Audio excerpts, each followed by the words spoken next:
राहुल गांधी सुधार ला सकते हैं। पैन इंडिया ये सर्वे किया गया, 21 राज्यों में हमारी टीम पहुंची, 21 सीटों में ये टीम पहुंची, 1,18,000 यहां पर सैंपल्स थे जिनसे हमने सीधे सटीक के सवाल किए थे और इसी वजह से ये मिला जुला यहां पर नतीजा है। लेकिन प्रधानमंत्री नरेंद्र मोदी 59% की बढ़त के साथ एक तरह से कहें कि मैंडेट के साथ इस ओपिनियन पोल में सबसे बड़े और शीर्ष नेता और बड़े चेहरे के रूप में सामने आ रहे हैं। हिमाचल प्रदेश की बात करते हैं, किसको कितनी सीटें मिलती हुई दिखाई दे रही हैं? 4 लोकसभा की सीटें हिमाचल में, गाड़ी आ गई 4 लेकर के बीजेपी के पक्ष में।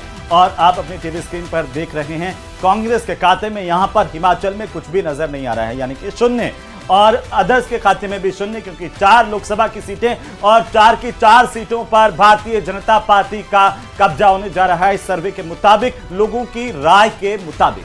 बीजेपी के खिलाफ कांग्रेस ने भले ही कहा हो कि हमने विधानसभा में बीजेपी को हराया, वहां पर अपनी सरकार बनाई, लेकिन यहां जब लोकसभा चुनाव आए एक बार फिर से पूरा का पूरा जो ग्राफ है वो भगवा बता रहा है कि ज्यादातर लोग जो है वो भारतीय जनता पार्टी के पक्ष में, और जो एनडीए के खाते की बात करें 4 की 4 सीटें एनडीए के पक्ष में इस वक्त जाती हुई रविंद्र नजर आ रही है। भगवा रंग में दिखाई दे रहा है ये पाई चार्ट 4 सीटों के साथ एनडीए को सीट जाते हुए दिखाई दे रही है और 0 सीटें यहां पर, या कहें कि बिल्कुल खाता नहीं खुला है कांग्रेस का या एनडीए गठबंधन का। तो हमारे साथ अलग अलग मेहमान भी लगातार बने हुए हैं, उनकी राय भी जानेंगे इसको लेकर के। लेकिन इस ग्राफिक्स को जरा आप देखिए एक बार फिर से, हम इस ग्राफिक्स के बारे में बता दूं कि एनडीए के खाते में 4 की 4 सीटें लोगों की राय के मुताबिक जाती हुई नजर आ रही है। रविंद्र बिल्कुल, हमारे साथ मेहमानों का ये बड़ा पैनल लगातार मौजूद है, बना हुआ है। हमारे साथ लक्ष्मीकांत जी जुड़ चुके हैं, बीजेपी के प्रवक्ता। हमारे साथ आशुतोष जी लगातार वरिष्ठ पत्रकार के तौर पर बने हुए हैं, और निरंजन पोद्दार जी भी एक बार फिर से हमारे साथ अपनी बातों के जरिए जुड़ चुके हैं, और किशोर शर्मा जी तो हमारे साथ लगातार मौजूद ही हैं। लक्ष्मीकांत जी, पहला सवाल आप ही से कर लेते हैं। जो ओपिनियन पोल सामने निकल कर आ रहा है और इस ओपिनियन पोल की जो तस्वीर दिखाई दे रही है राज्यवार और नेताओं के और मुद्दों के नजरिए से, आप क्या कहेंगे इस पर? देखिए, पिछले 10 साल में नरेंद्र मोदी जी की सरकार ने जो देश में विकास किया है, देश में राजनीति के प्रति विश्वास बहाली की है और जो भारत का स्वाभिमान लौटाया है, वो देश की जनता महसूस करती है। और पिछले 10 साल में जितना प्यार नरेंद्र मोदी जी को मिला है, भारत के इतिहास में किसी राजनेता को इतना जनता का प्यार आज तक नहीं मिला।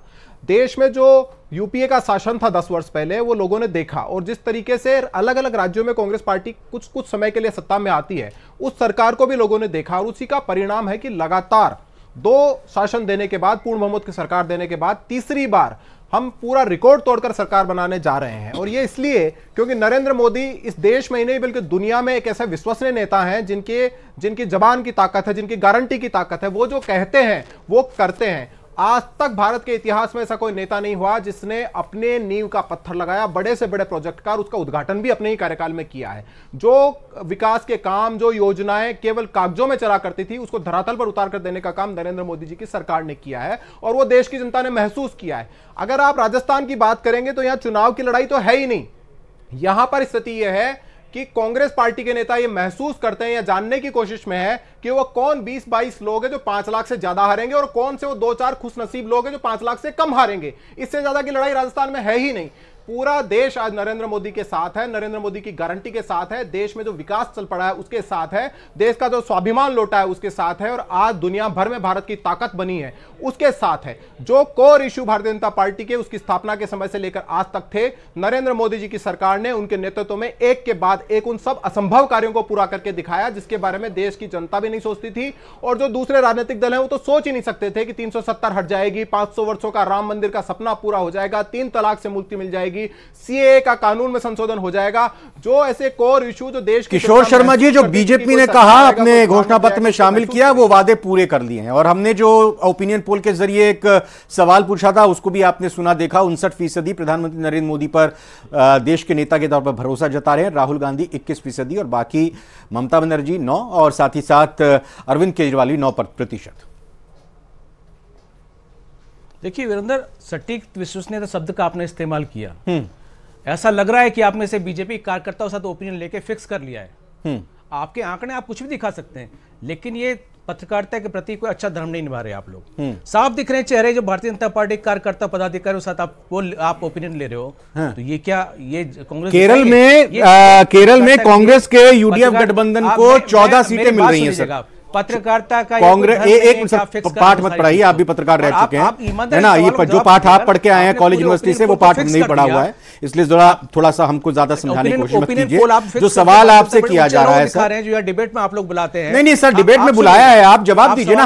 हम ये कह रहे हैं, लक्ष्मीकांत जी अगर ये सवाल कर रहे हैं कि भाई हमने जो वादा किया उसको पूरा किया, इसलिए हमको जनता चुनेगी, आप बताइए, आप अपने जवाब दीजिए, आपके पास क्या तर्क है इस ओपिनियन पोल को पलटने का? दर्शक ये मैसेज जाना चाहिए, ये मैसेज जाना चाहिए कि आपने फिक्स कर रखा है ओपिनियन पोल। आप तर्कों के साथ बात कीजिए ना। कसम खा लीजिए किशोर जी कि आप इस लाइन के अलावा कुछ बोलेंगे नहीं। बना के दिखा रहे हैं किशोर जी, थोड़ा शांत होइए।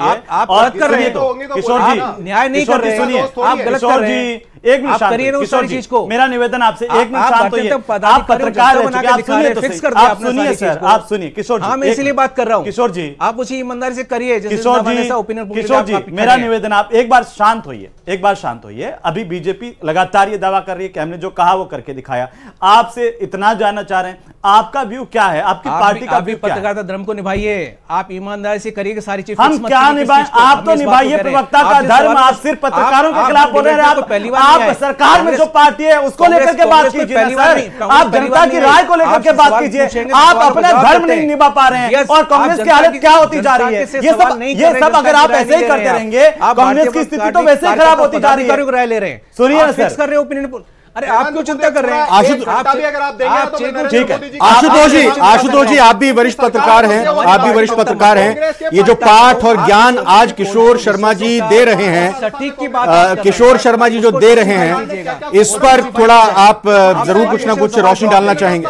लेकिन एक मिनट सर, एक मिनट लक्ष्मीकांत जी और किशोर जी प्लीज, एक मिनट लक्ष्मीकांत जी, एक मिनट सर, बोलिए आशुतोष जी। हम सब जानते हैं कि ओपिनियन पोल जब होते हैं तो उसमें सैंपल साइज क्या होता है, और आप जो दावा कर रहे हैं कि हम 1 लाख से ज्यादा सैंपल सर्वे के साथ में सर्वे कर रहे हैं, ये मेरे ख्याल से आप जो दावा कर रहे हैं वो सच्चाई है। क्योंकि अभी पिछले दिनों जो बड़े चैनल, जिनको राष्ट्रीय चैनल कह करके हिंदी भाषी या दूसरे भाषाओं के जो चैनल्स हैं, उन्होंने जो सैंपल साइज लिया वो 40,000 से लेकर के 48,000 50,000 मैक्सिमम सैंपल सर्वे के साथ में ओपिनियन पोल किए जाते हैं। यहां बहुत अच्छे से समझते हैं कांग्रेस के प्रवक्ता भी कि ओपिनियन पोल में सैंपल साइज क्या होता है, वो लाखों में नहीं होता। एग्जिट पोल और ओपिनियन पोल का डिफरेंस समझते हैं, और कांग्रेस के प्रवक्ता बहुत सीनियर इलेक्ट्रॉनिक मीडिया के पत्रकार रहे हैं, तो ऐसा नहीं कि वो नहीं समझते। लेकिन कांग्रेस की जो दिक्कत है, मुझे लगता है कि वही कांग्रेस प्रवक्ता की यहां दिक्कत हो रही है कि वास्तविकता को किशोर जी तो मतलब ऐसा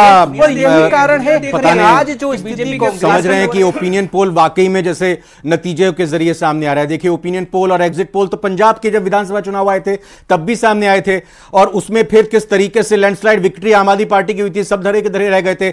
बताया जरूर आम आदमी पार्टी की जीत